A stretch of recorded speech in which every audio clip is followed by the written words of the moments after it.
बिस्मिल्लाहिर्रहमानिर्रहीम। सज्जाद अहमद की तरफ से सबको सलाम पहुँचे। इन वीडियोस में हम देखेंगे C++ in Urdu for education purpose. Video start करने से पहले मेरी आपसे गुजारिश है कि अगर आपने चैनल को सब्सक्राइब नहीं किया तो सब्सक्राइब कर लें। वीडियो के मुतल्लिक अपने दोस्तों को बताएं। अगर वीडियो अच्छी लगे तो ही लाइक करें और दोस्तों के साथ शेयर करें। चलें स्टार्ट करते हैं। Advantages of algorithm.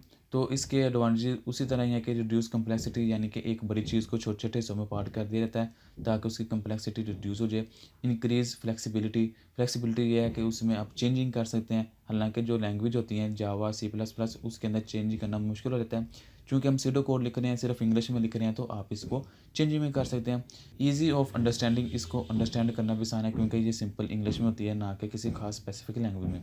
नेक्स्ट जो तीसरी तकनीक है उसका नाम है flow chart. What is flow chart? Flow chart is a graphical representation of solution of the problem. कि एक हमारे पास प्रॉब्लम है, उसके हम ग्राफिकली रिप्रेजेंटेशन करके उसके सोल्यूशन मालूम करते हैं। फॉर एग्जांपल हम इधर लगा देंगे कि एक इमेज लगा दी, ये हमारे लिए प्रॉब्लम है। दूसरी इमेज लगा दी, ये हमारे लिए प्रॉब्लम है। उन दोनों के दरमियान लाइन खींच दी तो फिर तीसरी लाइन जो खींचेंगे हो सकता है वो हमारे लिए सोल्यूशन हो। यानी कि ग्राफिकली हमें सारी चीज़ें नज़र आ रही होती हैं फ्लो चार्ट के अंदर कि ये काम हमें पहले करना है, उसके बाद ये करना है। यानी कि रिटर्न इंग्लिश नहीं होती, बल्कि छोटी छोटी पिक्चरें और इमेजेस होती हैं जिसकी वजह से हम ये पहचान सकते हैं कि ये हमारा इनपुट होगा, ये हमारा आउटपुट होगा, ये हमारा स्टार्ट होगा, ये हमारा एंड होगा, ये हमारे लॉजिक होगी, ये ट्रू होगा, ये फॉल होगा। इस तरह की चीज़ें हमें पिक्चर्स के अंदर नज़र आती हैं। It show the sequence of the step required to solve problem. तो इसके अंदर क्या होता है कि हमें तमाम स्टेप नज़र आ रहे होते हैं जो भी हमें प्रॉब्लम को सॉल्व करने के लिए फॉलो करने होते हैं। नीचे आ जाते हैं। Different symbols are use in flow chart to represent different operation and their flow. तो इसके अंदर मुख्तलिफ सिम्बल्स को इस्तेमाल किया जाता है, मुख्तलिफ निशानात को इस्तेमाल किया जाता है, वो हम आगे देखते हैं। तो फ्लो चार्ट के एडवांटेजेस क्या है कि logic of algorithm can be described more effectively using flow chart. तो वही चीज़ें हैं कि हम इजीली उसको बयान कर सकते हैं, फिर उसके बाद मेंटेन करना आसान है और इस तरह हर चीज़ हमारे सामने विजुअली नज़र आ रही होती है। पहले हम इसको सिंबल्स देख लेते हैं कि इसके अंदर सिंबल कौन कौन से हैं। फ्लो चार्ट सिंबल्स, सबसे पहले है इनपुट आउटपुट का सिंबल क्या है। वैसे तो अगर इंग्लिश में हम प्रोग्राम लिखें यानी कि एल्गोरिथम लिखें तो उसके अंदर हम लिखेंगे सिंपल इनपुट, INPUT, इनपुट, जो कि ये शो कर रहा होगा कि यहाँ से प्रोग्राम स्टार्ट होना है। लेकिन यहाँ क्या है, एक सिंबल शो कर दिया जाएगा कि ये शो करेगा ये इनपुट के लिए। Parallelogram symbol is use to represent an input output step. तो इनपुट और आउटपुट दोनों के लिए पैरेललोग्राम को इस्तेमाल किया जाता है। The input statement is use to get the input from the user. Input statement क्या करती है, यूजर से इनपुट लेने के लिए इस्तेमाल होती हैं। The output statement is use to display a message a value for the user. तो आउटपुट के लिए क्या होता है कि जो भी हमारा आउटपुट एट द एंड होता है उसको हम शो करवाने के लिए इस्तेमाल करते हैं। फिर उसके बाद प्रोसेस के लिए कौन सा सिंबल इस्तेमाल होता है, रेक्टेंगुलर का सिंबल इस्तेमाल होता है प्रोसेस करने के लिए। जैसे ये A+B ये एक तरह का प्रोसेस है और उसको जमा करके इसने असाइन कर देना है किसको, सम के वेरिएबल के अंदर। तो ये एक तरह के प्रोसेस हुआ है, तो इसके लिए रेक्टेंगुलर का सिंबल इस्तेमाल करते हैं। फिर उसके बाद सिलेक्शन, यानी कि दो चीज़ें अगर हमारे पास आ जाती हैं या दो वे आ जाते हैं या एक से ज़्यादा चॉइस आ जाती है तो किसको सिलेक्ट करना है, उसके लिए हम डायमंड का सिंबल इस्तेमाल करते हैं। स्टार्ट एंड एंड, स्टार्ट यानी कि कुछ चीज़ स्टार्ट करने के लिए और एंड करने के लिए जो सिंबल इस्तेमाल करते हैं उसको ओवल कहते हैं। आप ये देख सकते हैं ये तकरीबन मूव हुए हुए इसके कॉर्नर होते हैं जो कि ओवल कहलाते हैं, स्टार्ट करने के लिए और एंड करने के लिए। फ्लो लाइन, यानी कि हमने फ्लो शो करना हो कि इधर से प्रोग्राम किधर जा रहा है या इस स्टेप से आगे किस स्टेप की तरफ जाना है, तो हम एरोज़ का इस्तेमाल करते हैं। एरोज़ आप ये देख सकते हैं तीर के निशान है, तो इस लाइन के ज़रिए हम शो करेंगे कि किस तरफ आपने आगे जाना है। कनेक्टर, कनेक्टर क्या करता है, किसी एक चीज़ को दूसरी चीज़ से कनेक्ट करने के लिए हम सर्कल का इस्तेमाल करते हैं। सर्कल एज ए कनेक्टर के तौर पर इस्तेमाल होता है। फंक्शन कॉल, फंक्शन कॉल क्या करता है, rectangular symbol with double line on the left and right side is used as call function. तो जब हमने किसी फंक्शन को कॉल करना हो, वो फंक्शन कॉल क्या है इसको हम आगे पढ़ेंगे, लेकिन यहाँ सिर्फ आप इसका सिंबल समझ लें कि है तो ये रेक्टेंगुलर ही, लेकिन इसके लेफ़्ट और राइट की तरफ डबल लाइन होती है, ये इसकी पहचान है। उसके बाद क्या है, प्रिपरेशन, अगर किसी चीज़ की प्रिपरेशन है तो इसके लिए जो सिंबल इस्तेमाल होता है, this symbol is used with for loop और specific start and end condition. तो अगर हमने कोई लूप स्टार्ट या एंड करानी हो तो उसके लिए ये सिंबल इस्तेमाल होता है।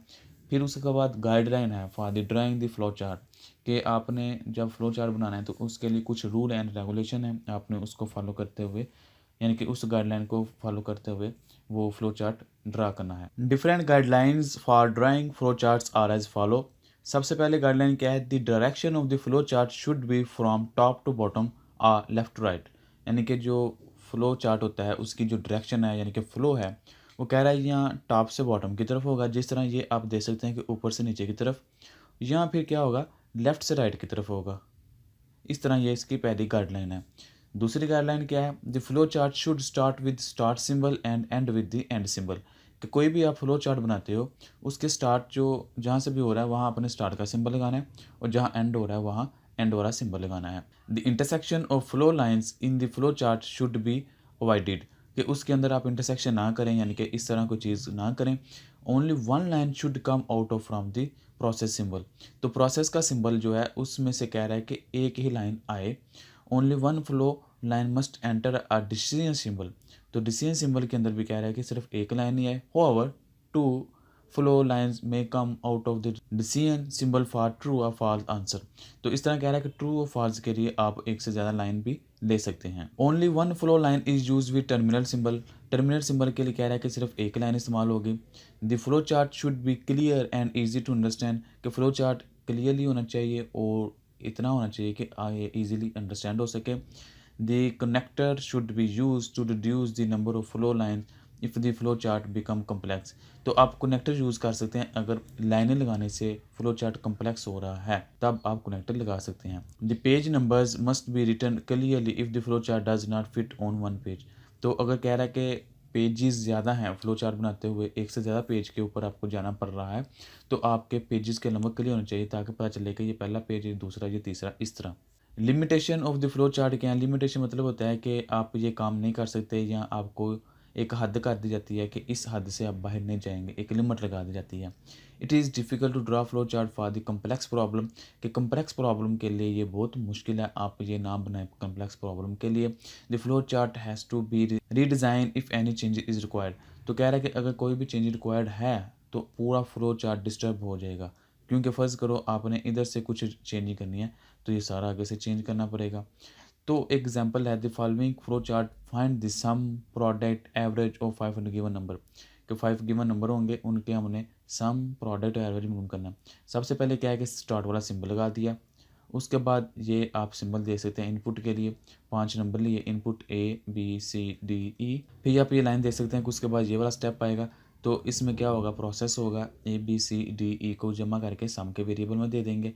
फिर ये देख रहा है कि ये आगे इसके बाद ये है, यानी कि ये स्टेप है और इसके अंदर क्या मल्टीप्लाई करके प्रो को दे दिया, फिर उसके बाद ये है, इसको क्या कर दिया डिवीजन करके एवरेज को दे दिया।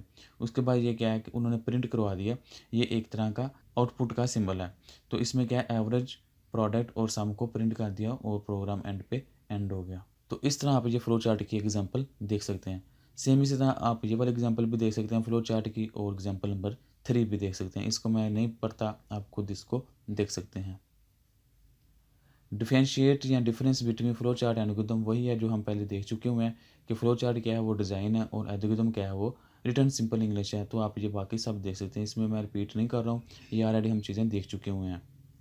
प्रोग्राम डेवलपमेंट प्रोसेस, अगर हमने कोई प्रोग्राम लिखना है या डेवलप करना है तो उसके प्रोसेस क्या हैं, यहाँ प्रोसेस के अंदर स्टेप्स क्या हैं। सबसे पहले ये है कि आपने डिफ़ाइन करना है, एनालाइज करना है प्रॉब्लम को, कि आपको ये मालूम होना चाहिए कि हम प्रॉब्लम कौन सी है जिसके अगेंस्ट हम कोई प्रोग्राम डेवलप करने जा रहे हैं, वो प्रॉब्लम क्या है।